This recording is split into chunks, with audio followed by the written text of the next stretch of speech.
तीन चारिटा सीझा आलू अल्प किसी ब्रेड को नहीं ये रेसिपी तैयारी करछि। आउ ये वर्षा पागरे गर्मा गरम छणाछणी जिनस समस्त को खाइबा बहुत पसंद, किंतु एमती आम कौन बनइबा जोटा कि इंस्टांट तैयारी हम और परिश्रम भी बेसी लगनी। तो आज रेसिपी पूरा सिंपल रही। आलू को जब सीझे आप पूर्वर रखिदे ना एत कम समय भितर यहाँ तैयारी हम, आपन को परिश्रम बिल्कुल भी लगनी। ये साउंड ही आप जापे ये केते क्रिस्पी होगी तैयारी होती। छोटू बड़ समस्त को बहुत पसंद आसो। बनइबा जिते सहज खावाई से स्वादिष्ट लगे, निहाती भाव में ट्राए करेंगे। से वीडियो को एंड जाए देखो। रेसिपी पसंद आसिले लाइक शेयर करेंगे, चैनल नुआ थे सब्सक्राइब करने, फेसबुक पेज रे देखुले निश्चित भाव में फॉलो करनी। चलते स्टार्ट करेंगे आज रेसिपी। या तैयारी करने मुझे 4टा सीझा आलू को ग्रेट करनेली कि हाथ में यहाँ आप चकटी पारे। एपटे कड़े गरम कर तेल देदेबा। तेल गरम है नॉर्मल जीरा हाफ छोट चामच, ता सहित अल्प कला जीरा पकेबा। हेंगू दे एथिरे कटा पियाज पकेबा, ता सहित अल्प बादाम भृषुंगा पत्र को छोट छोट काटिक मुझे पकईली। ये सब जिनस को आम किसी समय भाजी नवा। एबे कैप्सिकम को छोट छोट काटिक ए पकेबा। कैप्सिकम पकेले ना फ्लेवरटा बहुत बढ़िया आसे। जदि थी तो ये अल्प पकईदेवे। ता सहित स्वाद अनुसार लुण देदेबा। लुणटा ये टाइम पकईले पियाजटा जल्दी भाजी हो। तो ये सब जिनस को आम किसी समय भाजी नवा। आना पियाजर कलर चेंज करवा जाए आम भाजबानी। पियाज हल्का सफ्ट हो। गैस फ्लेम लो करी हलदी गुंड, राग लंका गुंड, हाफ छोट चामच गरम मसला गुंड, हाफ छोट चामच चिकेन मसला पकेबा। ये मसला गुंड को आम किसी सेकेंड पियाज सहित मिक्स करनबा।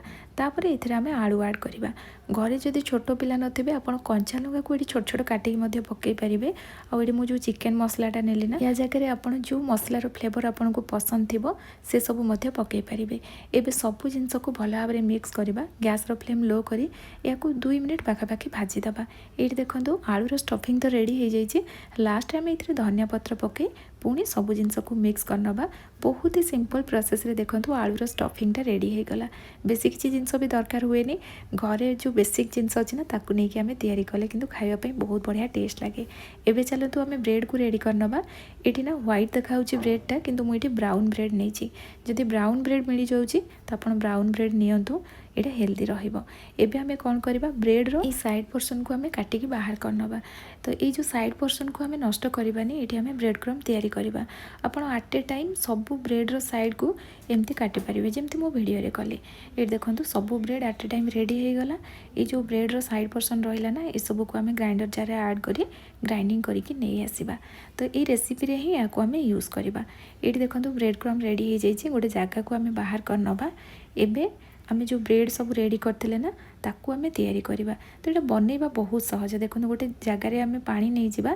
ये ब्रेड को एमती पानी रे डिप करी बाहर करके एमती हाथ में प्रेस करी पानीटा बाहर करनबा। ये ब्रेड रे जमती पानीटा रहिबनी। देखंतु पानी को मु पूरा बाहर करनेली। एबे आलूर स्टफिंग दे चारिपटू ताकू एमती आम फोल्ड करवा। ये ब्रेड नरम हो जाइए। तो चारिपटू जिते फोल्ड करेंगे ना, ये बहुत बढ़िया से मिसीज। तो दुई हाथ में मुझे वीडियो रे करना बस एमती प्रेस करी ताकू आम सेट करनबा। जेहेतु ब्रेड नरम हो जाइए, या अति सहजरे तैयारी करेंगे, बेसी समय लगेनि। आमती रेडी है ब्रेड एवं अदा अच्छी ये पानी अंश रही। तो ये जो ब्रेड क्रम रे या आम डिप करवा। टिके हल्का हाथ में प्रेस कला जो भाई भाव में ब्रेड को मु ऊपर तल कली ना, बस से टाइप करेंगे। हेले एथिरे जो एक्सेस ब्रेड क्रमटा लगी से बाहरी जीव। ये उपाय अन्य सब ब्रेड को भी आम रेडी करनबा। मुझे आपको आउ गोटे बनई देखा। देखो ब्रेड को पानी रे डिप कलापर एथिरे पानी को आम स्क्वीज करके बाहर करनबा। एथिरे आलूर स्टफिंग दे देखो दुई हाथ में प्रेस करी आम यहाँ सेट करनबा। यहाँ इजिली रेडी हो। यहाँ ओदा थी से आम ब्रेड क्रम रे सांगे सांगे लगेगी ताको बाहर करनबा। देखो आमर आउ गोटे भी रेडी हो गला। ये उपाय सब गुड़ाक रेडी करनबा। ये सब रेडी हो जाइए। चलते यहाँ आम फ्राए करवा। से कड़ई रे तेल गरम कर देइथिली। या फ्राए करवा टाइम रे गैस फ्लेम आम हाई रखा। जदि गैस फ्लेम लो कि मीडियम रखा, जेहेतु यहाँ आम ब्रेड रे तैयारी करछंती, ये तेल को एब्जॉर्ब करना से यहाँ आम हाई फ्लेम रे छाणीबा। आ मते ये जल्दी बनइबार थिला, से मु दुई पट गैस चूल्हा दीटा कड़ई रे तेल गरम करके एट ए टाइम कम समय भितर ही मु फ्राए कर देइथिली। तो एपटे मु देखंतु गोटे लुहा कड़ईटे बसई देछि।